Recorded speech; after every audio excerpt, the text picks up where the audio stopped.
Cuando se trata de analizar nuestro cuerpo, los residuos que expulsamos cobran una importancia singular, aunque lo que más suele preocupar es el color de las heces. Lo cierto es que la textura, forma, cantidad y ritmo intestinal aportan aún más información sobre los hábitos y la salud de esta persona de lo que creemos. La textura, la forma y la cantidad son algunas de las características de las heces que, junto al ritmo intestinal en general, aportan información relevante sobre la salud de una persona. Es cierto, sin embargo, que la variabilidad entre personas e incluso entre los diferentes momentos de la vida es altísima. Por eso, lo que se debe evaluar es la regularidad. Los extremos y, sobre todo, los cambios bruscos son los que nos tienen que llamar la atención para valorar si hay algún tipo de problema de salud. Por ejemplo, una persona que suele ser regular y que, sin motivo aparente, comienza a tener diarrea a diario, es algo que debe investigarse. Eso sí, no todos los cambios responden a un problema de salud, ya que sobre el aspecto de las heces actúan múltiples factores desde la alimentación y la cantidad de agua que se beba hasta la cantidad de ejercicio que se practica, pasando por el estrés que se vive en un día a día. Los signos de alarma en este sentido serían el sangrado con las heces, la pérdida de peso o la aparición de datos patológicos en la exploración del paciente. En estos casos es cuando habría que realizar pruebas complementarias como una colonoscopia para evaluar la situación. Existe una relación clara y directa entre lo que ingerimos y la cantidad de la deposición, de modo que cuanto más copiosa sea la comida, más abundantes serán las deposiciones. Ahora bien, en realidad, nuestro cuerpo no es una máquina de precisión, y cuándo y cómo es la defecación no es un proceso automático, sino que es algo que depende de la hidratación, del ejercicio físico, de la edad del paciente y de otros muchos factores. Uno de los aspectos más importantes en este sentido es la hidratación. Hay que tener en cuenta que la mayor parte de las heces está compuesta de agua, que precisamente una de las funciones del colon es la de secretar agua para aumentar el volumen fecal y que éste navegue de forma adecuada hasta su expulsión. Por tanto, si se bebe poco líquido y se come poca cantidad, las heces serán pequeñas, secas y difíciles de expulsar. Así, lo que muchas veces se define como estreñimiento obedece en realidad a la cantidad y a la calidad de la ingesta. Otro factor relevante, además de la cantidad, es la calidad, es decir, lo que comemos. De hecho, un error frecuente es autoconvencerse de que se come muy sano con una dieta basada en mucha fruta y mucha verdura, pues estas personas olvidan que lo más importante es seguir una dieta equilibrada y que tampoco deben faltar las proteínas y las grasas en cantidades adecuadas. La sobrevaloración de la fibra que se ingiere es también un error frecuente. A pesar de que las frutas, verduras y legumbres son una buena fuente de fibra, no todas ellas tienen la misma cantidad. Es más, no todas las formas de consumirlas aportan la misma cantidad de fibra. Pongamos un ejemplo. En la cocción o si son sometidas a altas temperaturas, se pierde gran cantidad de fibra que sí que está presente si se toma en crudo. Veamos ahora el color de las heces y su significado. Su color es muy variable y depende de varios factores. Ciertos alimentos matizan el color de las heces. Ciertas verduras pueden dar un color verdoso a las heces. La remolacha puede hacer que salgan rojizas, etc. Cuando nos llame la atención el color diferente, lo primero que debemos hacer es preguntarnos qué hemos comido en las últimas horas. Incluso más, dependiendo de la velocidad del tránsito intestinal, pues es probable que ahí encontremos la respuesta. El olor, la textura y la forma dependen de otros factores, como la composición de la microbiota intestinal.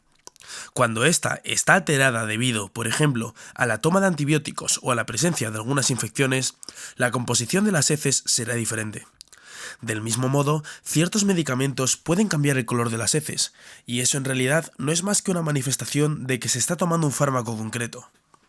El olor también es muy subjetivo, y a pesar de existir estudios que han intentado relacionar el olor con ciertas enfermedades, realmente esto no suele ser relevante en la práctica clínica, según aclara el doctor.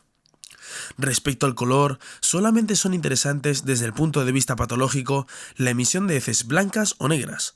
Las blancas, signo llamado acolia, pueden traducir problemas de la esfera biliopancreática, y normalmente cuando aparecen suelen venir acompañadas de otros síntomas, como la ictericia y coluria. Por el contrario, la emisión de heces negras, llamadas melenas, Se trata de una urgencia médica que requeriría que el paciente acudiera a urgencias y que se valore ahí la realización de una endoscopia urgente, ya que puede ser sospechosa de hemorragia digestiva. No obstante, ambas situaciones son fácilmente identificables y manifiestan la presencia de un problema importante de salud, por lo que siempre, ante la aparición de estos dos signos, se debe consultar a un médico. Pero no debemos olvidar que la forma y la textura también importan. Como es lógico pensar, las características de las heces es algo que tiene cierta subjetividad, es decir, no es fácil encontrar la normalidad en las heces. Para ello, hace unos años se reunieron un grupo de especialistas en Bristol, Reino Unido, para intentar hacer una aproximación a las características en cuanto a tamaño y forma. Así, llegaron a un consenso en el que diseñaron la escala de Bristol, una escala del 1 al 7 en el que 1 corresponde a heces pequeñas, duras como bolas, mientras que el 7 corresponde a heces completamente líquidas. El resto de puntuaciones son intermedios, correspondiéndose la normalidad con los grados 3 o 4. También diseñaron esta escala de forma visual y comparativa, comparando la forma de las heces con elementos fácilmente identificables, como salchichas, líquido, etc. Así se diseñó la escala Bristol, que hoy en día es ampliamente usada por los médicos para establecer el tipo de deposiciones que el paciente refiere, siendo la norma más objetiva para su evaluación. Es evidente que si la mayoría de heces que el paciente presenta corresponde a los extremos de la escala de Bristol, hay que investigar si existe algún problema. Pero ¿cuál es la frecuencia adecuada para ir al baño? Al igual que la frecuencia y cantidad de orina depende de la ingesta de líquidos, la frecuencia de las deposiciones es variable y depende de la ingesta, además de factores personales como la edad, el sexo, la actividad física e incluso los antecedentes de cirugía abdominal, por ejemplo. Por eso, no hay un ritmo normal, por así decirlo. Es mucho más importante el conocimiento de uno mismo y valorar tu propia regularidad. Resulta curioso comprobar que muchas personas pretenden ir al baño siempre a la misma hora y de la misma forma. Incluso existe una cierta obsesión, muy frecuente en personas mayores, de ir al baño a diario. También es llamativa la persistencia en compararse con el ritmo intestinal de otras personas. Mi marido va al baño todas las mañanas y yo no. Esto, que en principio puede resultar gracioso y relativamente sencillo de explicar, en realidad tiene su parte peligrosa, ya que por mantener ese ritmo normal se puede llegar a abusar de laxantes sin necesidad, de forma totalmente arbitraria y sin ningún criterio ni seguimiento, ya que son productos fácilmente accesibles. Esto hace que se fuerce la máquina sin ningún sentido. Si bien a corto plazo se consigue el objetivo, que es ir al baño, a medio y largo plazo puede ser contraproducente, ya que debilita la función motora intestinal y puede hacer que sea mucho más difícil tratar estos problemas intestinales. El estreñimiento, en general, se define como disminución de la frecuencia de las deposiciones o aumento del esfuerzo para su expulsión.